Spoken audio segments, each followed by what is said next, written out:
Wacha niseme kitu kimoja, maisha ambayo tunaishi sisi ni yeye mteremesi wetu, mwana Mwenyezi Mungu, ndiposa kaiteremshia hata na dua ya siku.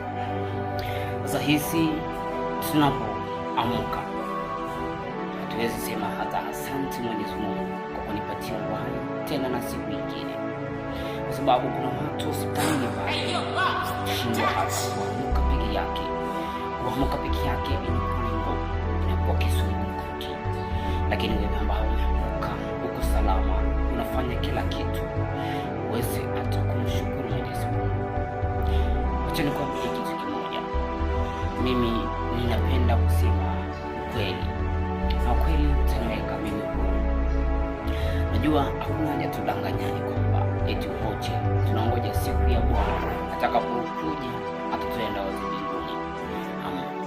Wewe na Mwenyezi Mungu unajua, kwa sababu wewe ulimpokea Yesu Kristo au la.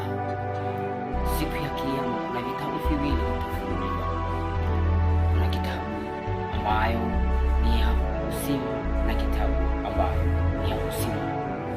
Sasa wewe unafaa ujiulize, siku ya kesho ambao wewe utapatikana kitabu kipi? Na mimi nataka nikuambie kitu kimoja, bado uko na nafasi. Hata siku ya leo kuna nafasi ya kubadili mienendo yako, ulukana vitendo ambavyo unavifanya chini ya imani ya Yesu. Mimi nataka tu nikuambie, kubali Yesu Kristo, kwa sababu yeye peke yake anasema kwamba njoni kwangu mlemewa na mizigo ya dhambi, nami nitawapumzisha.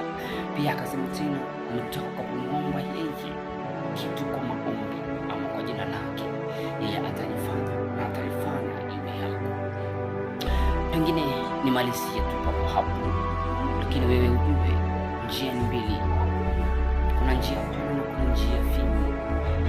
Njia pana watu wote wataingia pale pasipo kujua nini kitatokea baadaye, lakini njia finyu ni wale wateule ambao Mwenyezi Mungu aliwachagua na kuwapatia mantiki na madhumuni hapa duniani